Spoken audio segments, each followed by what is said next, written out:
जानते हैं कि फ्लोरिडा के तट से थोड़ी ही दूर समुद्र की 20 मीटर की गहराई में दुनिया का इकलौता अंडर वाटर लैब बसा हुआ है, जिसका नाम है एक्वेरियस रीफ बेस। यहाँ पर हर साल नासा के 5 से 6 रिसर्चर्स और एस्ट्रोनॉट्स एस्ट्रोनॉट्स कई हफ्तों के लिए भेजे जाते हैं एक खास किस्म के प्रोजेक्ट के खातिर, जिसका नाम है प्रोजेक्ट नीमो, यानी कि NASA's extreme environment mission operations. इन नासा साइंटिस्टों को स्पेसिफिकली बोला जाता है एक्वेनॉट्स। एक ऑटोनोमस अंडर वाटर व्हीकल है जिसका नाम है ऑर्फियस।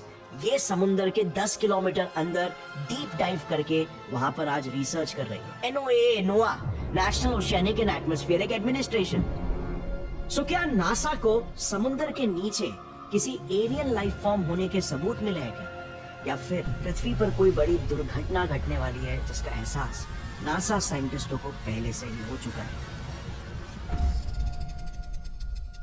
एक फेमस जियोफिजिसिस्ट एडवर्ड बुलर्ड ने एक बार एक बहुत ही इंटरेस्टिंग बात बोली थी। पृथ्वी का 2/3 हिस्सा महासागरों के पानी से भरा हुआ है, लेकिन आज भी हम चांद और मार्स की सतह के एक एक नक्शे और उसके वातावरण के बारे में हमारे समुद्रों से ज्यादा जानते हैं। जानते हुए भी नासा ने अपने इस यूनिक समुद्री मिशन के लिए अपने ऊपर अगले 2 महीनों का डेडलाइन रखा। देखो, आज ही के दौर में नासा एक बहुत ही खतरनाक मिशन प्लान कर पानी में रहने वाले सभी जानवरों की स्पीशीज में से 90% ऑर्गेनिजम्स सब इस सनलाइट जोन में रहते हैं। पता है ऐसा क्यों है? इतने बड़े ओशन में से इतना छोटा सा हिस्सा सबसे ज्यादा पॉपुलेटेड क्यों है? इसका मेन रीजन ये है कि जैसे जैसे आप पानी की गहराई में जाते चले जाते हो, प्रेशर उतना ज्यादा बढ़ने लगता है। हर 10 मीटर गहरा जाने पर वाटर प्रेशर 1 एटमॉस्फेयर से बढ़ता है। आपको याद है वो टाइटन सबमर्सिबल का किस्सा? वो सबमरीन सी लेवल से 3.5 किलोमीटर अंदर थी जब वो इम्प्लोड हो गई थी, और अंदर बैठे लोग 1 मिली सेकेंड के अंदर ही पूरी तरीके से लिटरली वेपराइज हो गए थे। सब नॉन लिविंग एटम से ही तो बने,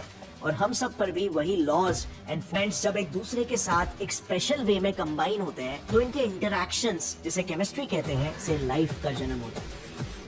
शुरुआती दिनों में इन एलिमेंट्स को भी एक स्पेसिफिक वे में कंबाइन होने के लिए वाटर और एनर्जी की जरूरत थी, जो कि उस वक्त हमारे समुद्रों में मौजूद थी। मे बी आपको इसकी दिलचस्पी ओशन के नीचे एक स्पेशल जोन में, जहाँ पर लाइफ पहली बार जन्म लिया था, द हेडल जोन। साइंस की मदद से आज हम क्रुकेट टीथ को फिक्स कर काफी पेनफुल होते हैं। इनके ट्रीटमेंट में भी 6 से 10 महीनों में ही आपके टेढ़े मेढ़े दांतों को सीधा करता है और दांतों के गैप्स को भी बंद करता है, जिससे आप घर बैठे बैठे टीथ स्कैन बुक करवा सकते हो, या फिर आप इनके एक्सपीरियंस सेंटर भी जा सकते हो, और कुछ ही दिनों में आपके अलाइनर्स घर में डिलीवर हो जाएंगे। टूटसी के 26 प्लस एक्सपीरियंस सेंटर्स और 2000 पार्टनर क्लिनिक्स भी है इन इंडिया, और इसी सब टेक्नोलॉजी की वजह से टूटसी अलाइनर्स काफी अफोर्डेबल है।